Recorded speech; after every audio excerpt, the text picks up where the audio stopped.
Hey everyone, welcome to Reddit Readout. Today we are checking out ProRevenge. Story 1. Partner with limited authority over management, playing from workers' dugout. Though I had recently partnered with a small production facility in my area.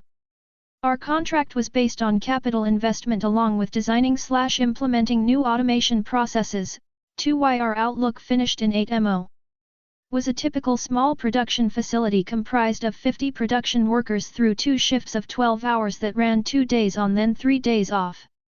Also had 2 production supervisors for each shift and 1 maintenance supervisor for each shift.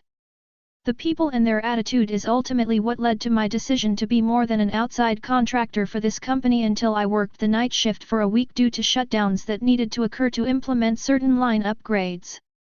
This is where I met him. We will call him Richard Head. Richard seemed like a nice guy in our first few encounters, and then I heard him in his element directing his maintenance crew at night over the radio. He would belittle this group of guys who were there to do a set task list every night for whatever machinery they were doing preventative maintenance on. Unless something broke on the line, which would require attention first, obviously. I have never heard grown men spoken to like this and never heard any nasty remarks back or defending themselves. He would call them stupid on the radio if they were having trouble troubleshooting a problem, call some fat and lazy, called one black guy the NI. The guy had been there since they opened the doors, and to be honest made me want to rescind any commitment I have ever made to this company. When I escalated this up to the plant manager, he assured me that it was friendly banter and they rarely had complaints against him. True, because anyone who ever did so in confidence of anonymity was always outed and then singled out until they were terminated by him. Since no one was going to listen to me, I decided to do my due diligence and started to document everything I heard on the radio with a date/time, witnesses to the treatment, and what rights the individual was having violated due to our state and federal outlines. I made this spreadsheet my entire time in the shift, documenting every personal account I witnessed as well. Harassment is a major problem with industry work, but the one that I have learned is the company killer is retaliation. If you can prove that, then they stand no chance. I saw him one night tearing down this 50-year-old man who requested 2 days off, to the point I wanted to lose my cool, but knew it would ruin all the information I was gathering. Days off were BC. His nephew was just in a car accident 2 days prior and had to have multiple reconstructive surgeries scheduled. I knew that now was the time to move on everything. I rounded up all the maintenance guys and shared all my documentation with them. They didn't realize the importance of this information like I had. They just said nothing will change. Nothing changed. BC. No one treats an issue as an issue if you come with incorrect, non-detailed information. The fact that he used the radio so much was a godsend that they didn't see as well. When he spoke this way to people, he must not have ever realized that there are other supervisors on shift, and that they unintentionally became the strongest witness in the cases, especially when you have some audio recordings verifying the accounts. They have no choice but to acknowledge what they have heard. Each worker took their logs, and even though I have a capital/time investment in this facility, I urged them at a minimum to petition to have this man removed or to threaten legal action. Once they coordinated a day to expose all this, it was like watching a sports movie when the underdogs take the championship and get the girl at the same time. Not only did the man finally get fired, but the entire atmosphere around the place changed more than I could imagine. Older machines ran the best they have ever ran in my time there, and people loved coming to work again. They also put a placard on my door for when I came in about a week later. It said "Number 1 Boss," but the boss was crossed out and hand engraved under it was the word "Badass." I obviously removed it from my door, but I put it in my home office and is probably the best thing I have ever received from a facility. Story 2. Made my ex-boss lost $25,000 on his salary. I used to work at a Wendy's as a manager. It was already a crappy job, but my general manager was nice, and most employees were easy to deal with. All this started when I was already working 65 HR/week. I was offered a $100 bonus to work one of my only days off. I decided to do it, and later that week, before I had even been paid, I was asked to come in again. I said this time I would like $150 as at this point I had worked almost 23 days without any days off. They said they'd do it, so in I went.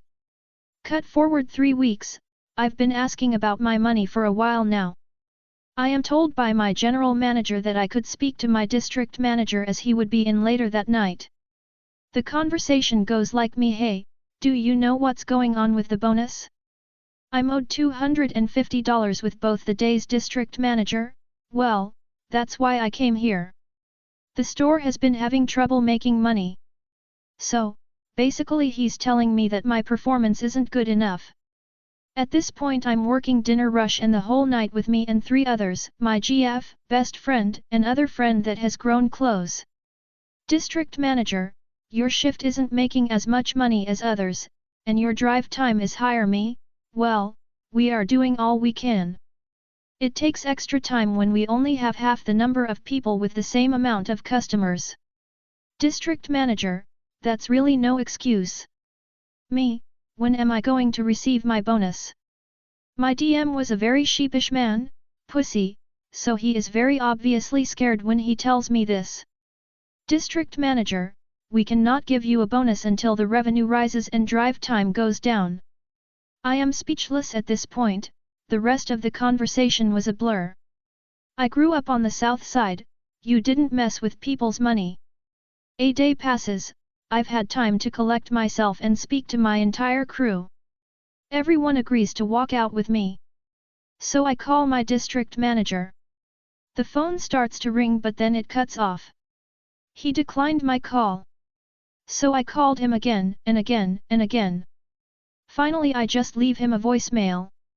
Me, look, Jacob, you need to talk to me, you have until 8:45 to call me back or all of night crew is done. At this point it is 7:30. I go into my office and start watching my boss's email. She leaves it open and logged in, I figured he would probably email her before calling me. Around 20 minutes of watching this email, and boom! An email pops up. Emergency Lonnie. This idiot put my name on the email. So of course I read it. Long story short, in the email, it was him trying to make sure my general manager was going to be ready to go to work.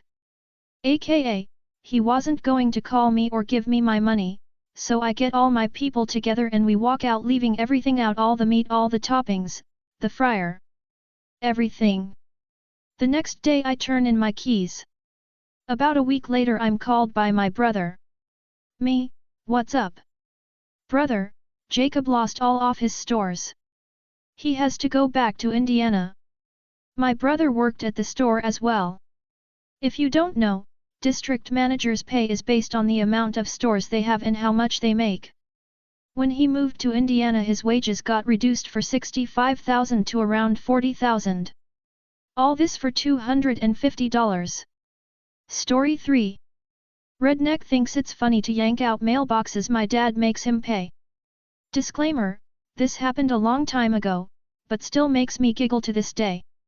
So way back in the day, mid-90s or so, my family lived in a log cabin on 10 acres of land in a rural area 10 minutes or so out of town. It wasn't totally the sticks, but you could definitely hear banjo music in the background sometimes. At the end of our nearly 1/4 mile long driveway was one of those roads that was also technically a state highway. In the AM I'd trudge down to wait for the bus, when I got home I'd grab the mail and carry it back. Until one Monday morning when I went out and noticed the mailbox was gone. On closer inspection looked like it had just been ripped out of the ground. Dad was obviously not pleased. He went to talk with the county sheriff who happened to live a mile down the road. Turns out it had been happening up and down the road for months. Someone was tossing a chain over mailboxes and yanking them out with their vehicle. He suspected a guy down the road with his great big lifted 4WD truck, but couldn't prove anything. Usually happened on Sat and Sun nights with people finding out in the morning. Also seems the nicer the mailbox the bigger a target, and many had been hit multiple times. People had tried digging deeper, using more durable wood, etc. The guy just took it as a challenge and ripped them out again. Soft, sandy ground and his truck was a monster. Well, Dad said, challenge fucking accepted. A bit about my father.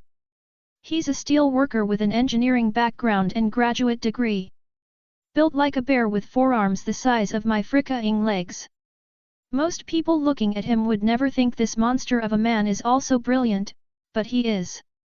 The calm, cool type that almost never loses his temper. But wrong him and God help you.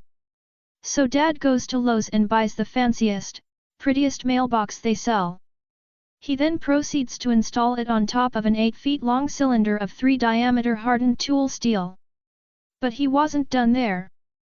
After digging down with post holers and dropping it in, he then filled it in with quickset concrete.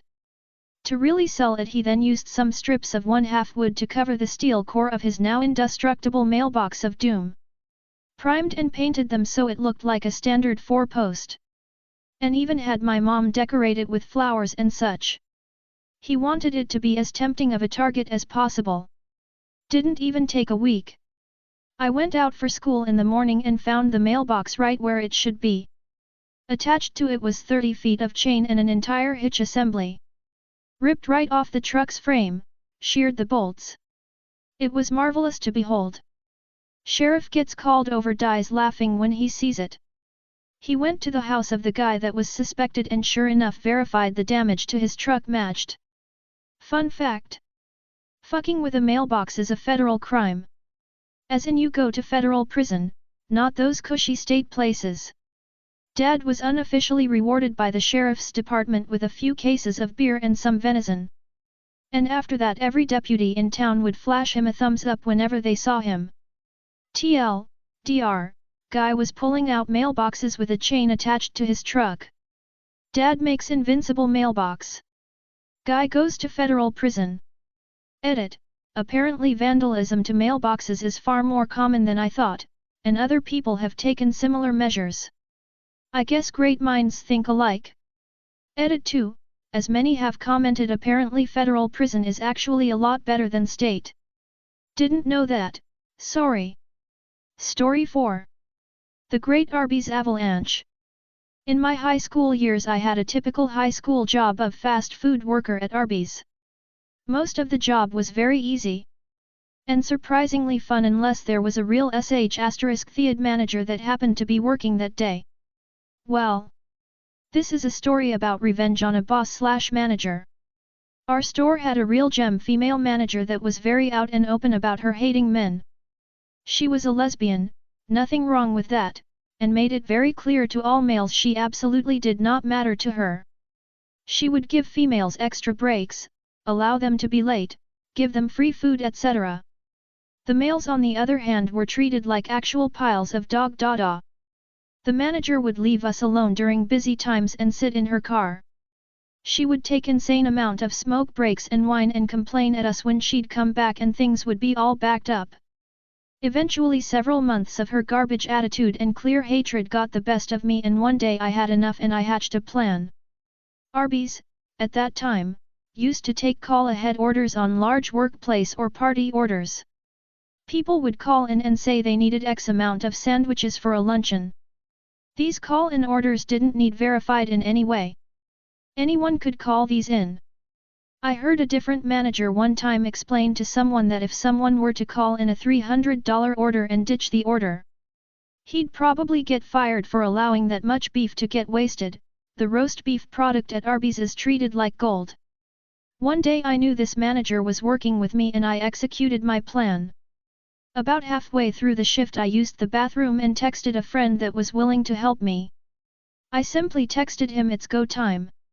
My buddy then calls our store and puts in an order for 200 roast beef sandwiches, which at that time would be about $300 to $350. This didn't affect me whatsoever because I was on drive-through that day and didn't need to make food. My manager immediately gets pissed that she had to make all this food and starts the process. After about an hour she gets finished and goes on a tirade about how stupid everyone at that store is. Over the next 2 hours it was next to impossible for me to hold in my laughter, as I could tell she was growing very angry and worried that the order was never getting picked up. I started noticing her making phone calls to other managers and upper management people about what the hell to do with 200 roast beef sandwiches. Eventually it was time for me to clock out and go home. So I did. Over the next several times I worked I noticed I was not with this idiot manager anymore. In fact I never saw her ever again. She either quit or was fired. I guess I'll never know. That's all for today. Please don't forget to like and subscribe.